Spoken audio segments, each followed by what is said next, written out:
بسم اللہ الرحمن الرحیم نحمده ونصلی ونسلم علی رسولہ الکریم اما بعد فاعوذ باللہ من الشیطان الرجیم بسم اللہ الرحمن الرحیم۔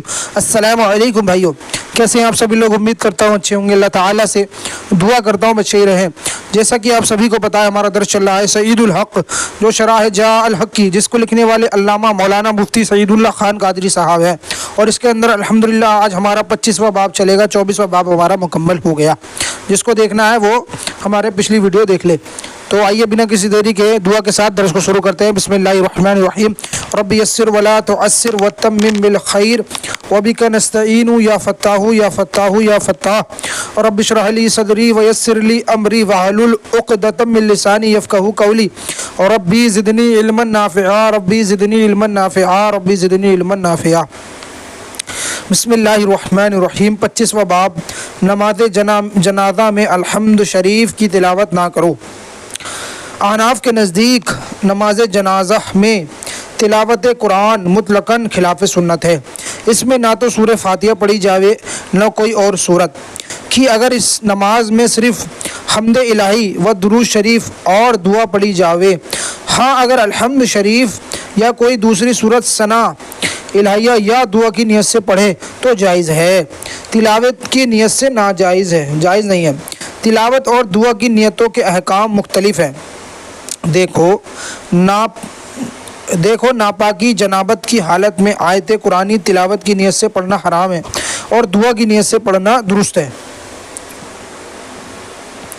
کسی نے پوچھا آپ کا مزاج کیسا ہے؟ ہم نے کہا الحمدللہ رب العالمین۔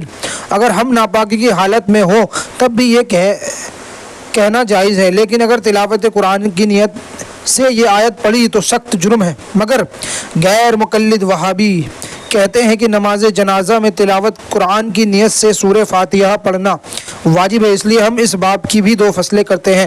پہلی فصل میں اپنے دلائل، دوسری فصل میں اس پر سوالات و جوابات۔ پہلی فصل اس مسئلے پر دلائل ہے۔ نمبر 1، قرآن کریم فرماتا ہے اعوذ باللہ من الشیطان الرجیم ولا تصلوا علی احد منہم مات۔ ترجمہ، منافقین میں سے کوئی مر جائے تو آپ اس پر جنازہ نہ پڑھیں۔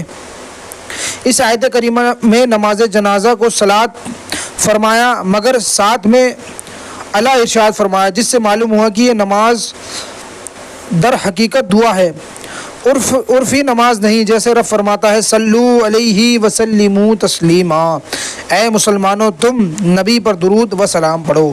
سبحان اللہ۔ پہلا صلو علیہ میں نماز مراد نہیں بلکہ درود و دعا مراد ہے، کیونکہ اس کے بعد الا ارشاد ہے۔ جب صلاۃ کے بعد الا ہو تو وہ معنی دعا رحمت ہوتی ہے۔ اللہ اکبر۔ جیسے اس میں فرمایا ولا تصلی علی، اور اس میں پڑھا صلو علیہ۔ جب فرما رہے ہیں کہ جب صلاۃ کے بعد الا ہو تو وہ بامعنی دعا رحمت ہوتی ہے، نہ کہ عرفی نماز۔ اور ظاہر ہے کہ سورہ فاتحہ تلاوت قرآنی عرفی نماز کا رکن ہے، نہ کہ دعا کا۔ دعا کے لیے تو الحمد الہی درود شریف چاہیے، کیونکہ جنازہ در حقیقت دعا ہے نہ کہ عرفی نماز، لہذا اس میں تلاوت قرآن کیسے؟ اس لیے اس میں رکوع سجود نہیں، اور اس میں میت کو آگے رکھا جاتا ہے۔ سبحان اللہ۔ یہ تو نارمل سی بات ہے کہ نماز جنازہ نماز کیسے ہو سکتی ہے؟ نماز ہوتی تو اس میں رکوع بھی ہوتا، سجود بھی ہوتا، اور اس میں میت بھی آگے ہوتی ہے، اور نماز میں تو میت کوئی چیز آگے نہیں ہو سکتی۔ تو اب دلائل پیش کر رہے ہیں۔ حدیث نمبر 1، موطا امام مالک میں با روایت نافع ابن عمر رضی اللہ تعالی عنہ سے روایت ہے، سیدنا عبداللہ ابن عمر رضی اللہ تعالی عنہ نماز جنازہ میں تلاوت قرآن نہ کرتے تھے۔ سبحان اللہ۔ موطا امام مالک کی حدیث۔ حدیث نمبر 2، اسی موطا امام مالک میں حضرت ابو ہریرہ رضی اللہ تعالی عنہ سے روایت ہے، اس سے جس نے حضرت ابو ہریرہ رضی اللہ تعالی عنہ سے پوچھا کہ وہ نماز جنازہ کیسے پڑھتے ہیں، تو آپ نے فرمایا تمہاری عمر کی قسم میں بتاتا ہوں، میں میت کے گھر سے اس کے ساتھ جاتا ہوں، جب میت رکھی جاتی ہے تو تکبیر کہتا ہوں اور اللہ کی حمد اس کے نبی علیہ الصلوۃ والسلام پر درود عرض کرتا ہوں، پھر یہ دعا پڑھتا ہوں، الہیا تیرا یہ بندہ تیرے فلاں بندے فلانی بندی کا لڑکا توحید و رسالت کی گواہی دیتا تھا۔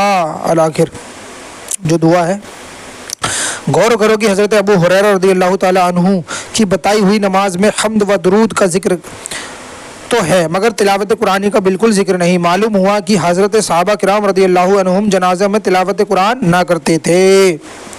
حدیث نمبر 3 سے لے کے 4 ابو داؤد و ابن ماجہ نے حضرت ابو ہریرہ رضی اللہ تعالی عنہ سے روایت کی، فرمایا رسول اللہ صلی اللہ علیہ وسلم نے جب تم میت پر نماز جنازہ پڑھو تو اس کے لیے خاص دعا کرو۔ ہم لوگ اس حدیث کے معنی کرتے ہیں کہ جب تم میت پر نماز پڑھو لو تو خلوص دل سے اس کے لیے دعا مانگو، اس سے دعا بعد نماز جنازہ کا ثبوت ہے، مگر حضرات وہابی اس کے معنی یہ کرتے ہیں کہ جب تم میت پر نماز پڑھو تو نماز میں خالص دعا کرو۔ اچھا جی، ان کے اس معنی سے معلوم ہوتا ہے کہ نماز جنازہ میں تلاوت قرآن نہیں صرف دعا ہے کہ خالص اس کو کہا جاتا ہے کہ جس میں اور چیز کی ملاوٹ نہ ہو۔ تو ان کے ہاں مطلب یہ ہے کہ جیسے نمازوں میں تلاوت، رکوع، سجود، تحیات و دعا وغیرہ سب کچھ ہوتی ہے، اس جنازے کی نماز میں بھی بآخر دعا کے کچھ نہ ہو رہی حمد و درود یہ دعا کے تو آبے سے ہے کہ دعا کے آداب میں سے ہے۔ حمد و درود دعا کے توابع سے ہے کہ دعا کے آداب میں سے ہر حال یہ حدیث ان کے معنی سے ہی نہیں کے خلاف ہے اور احناف کی تائید کرتی ہے۔ حدیث نمبر 5 سے لے کے 16 عینی شرح بخاری جلد 2 صفحہ نمبر 54 باب القراءۃ الفاتحہ علی الجنازہ میں حسب ذیل احادیث ہے۔ اور جو حضرات نماز جنازہ میں تلاوت قرآن نہ کرتے تھے اور اس کا انکار کرتے تھے ان میں حضرت عمر بن خطاب، علی ابن ابی طالب، ابن عمر اور ابو ہریرہ رضی اللہ تعالی عنہم ہیں، اور تابعین میں سے حضرت عطا، طائس، سعید ابن مسیب، محمد ابن شیرین، سعید ابن جبیر، امام شامی اور حاکم ہیں۔ ابن منذر کہتے ہیں کہ یہی قول مجاہد اور حماد سوری کا ہے۔ امام مالک فرماتے ہیں کہ ہمارے شہر مدینہ منورہ میں نماز جنازہ کے اندر سورہ فاتحہ پڑھنے کا رواج نہیں۔ اب عقل کا تقاضا بھی یہی ہے کہ نماز جنازہ میں تلاوت قرآن نہ ہو، کیونکہ عام نمازوں میں جیسے تلاوت قرآن رکن ہے ویسے ہی انہی رکوع، سجود، تحیات میں بیٹھنا بھی رکن ہے، اور ان نمازوں میں قبر یا میت یا کسی زندہ آدمی کا منہ اپنے سامنے ہونا حرام ہے۔ نماز جنازہ میں نہ تو رکوع، سجود، تحیات ہے، اور یہ نماز میت کو آگے رکھ کر ادا کی جاتی ہے، تو معلوم ہوا کہ یہ نماز حقیقت دعا ہے، اور دعا میں حمد و درود تو ہے مگر تلاوت قرآن نہیں، لہٰذا نماز جنازہ میں تلاوت بھی نہیں۔ وہابی حضرات کو چاہیے کہ جب نماز جنازہ میں تلاوت کرتے ہیں تو رکوع سجود بھی کیا کریں۔ ہمارے ہاں پنجاب میں نماز جنازہ شروع ہوتی وقت پکار کر ایک آدمی نیت کی یوں تلقین کرتا ہے کہ نماز جنازہ فرض کفایہ، ثنا واسطے اللہ تعالیٰ کے، درود واسطے نبی علیہ الصلوۃ والسلام کے، دعا واسطے حاضر میت کے، منہ طرف کعبہ شریف کے پیچھے اس امام کے۔ اس سے معلوم ہوا کہ عام مسلمان نماز جنازہ کو حمد و درود کا مجموعہ ہی سمجھتے ہیں، اسے مرجوعہ پنجگانہ نماز نہیں سمجھتے۔ بہرحال نماز جنازہ میں تلاوت قرآن ممنوع ہے۔ سبحان اللہ۔ اب انشاءاللہ تعالی جو وہابی لوگ اعتراض کرتے ہیں وہ انشاءاللہ پڑھیں گے اگلی ویڈیو میں، تب تک کے لیے ویڈیو اینڈ کرتے ہیں۔ السلام علیکم ورحمۃ اللہ وبرکاتہ۔